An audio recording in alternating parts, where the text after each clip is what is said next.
Greetings and welcome to Chard Weekend Update. I'm going to cover some topic that I noticed in the news this week, so stay tuned right after this.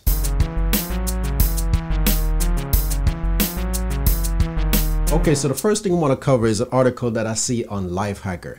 Now you can finally ask the voice assistant from Amazon from your phone home screen. Okay, so everybody already know by now that Amazon voice assistant is the top voice assistant out there, and also Google, but the Apple voice assistant is just not there as far as having the intelligence as the other two. So now Amazon has made it easier by creating a widget right on the home screen of your iPhone to make it easy to access your Amazon voice assistant versus using the one that's built into the iPhone, which is Siri. Now, in order to use this feature on your iPhone, you'll have to have the iOS 14 or higher to take advantage of it. And you need to give the app permission to access your microphone. So once you add the widget to your home screen, now you will have easy access to your Amazon voice assistant instead of using the one that's built into the iPhone. The next topic in the news is from TechSpot.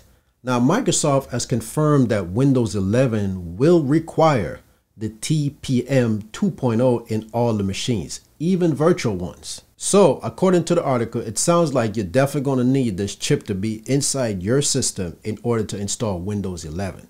And that includes if you try to install virtual machines on your system.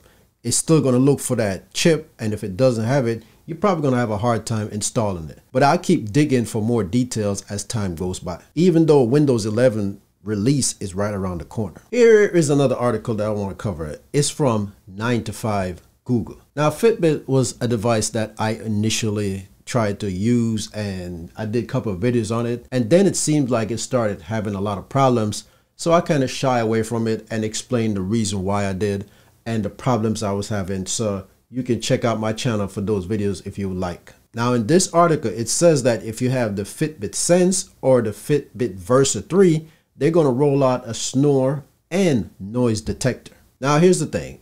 According to the article, it's going to collect this data. It's going to record your snoring and record the noise that it hears while you're sleeping, but it's not really helping.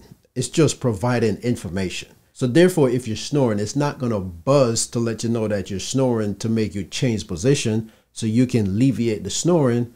And the noise detector, I guess, if things are making bumps in the night, it's going to let you know that it heard something fell in the kitchen or whatever the case may be. So don't expect it to kind of like help improve your sleep in any way possible. It's just going to generate reports. Now, unlike the smart sleep number bed, that's going to elevate you when you start snoring to prevent you from stop snoring, this is just collecting data. It's using the microphone that's built into these devices to record and keep tabs, but it's not helping in any way. You're gonna still be snoring through the night, but at least you'll know that you're snoring more, and if there's things making noise while you're sleeping, now you'll know based on the report. Okay, so here's an article from Auto Evolution.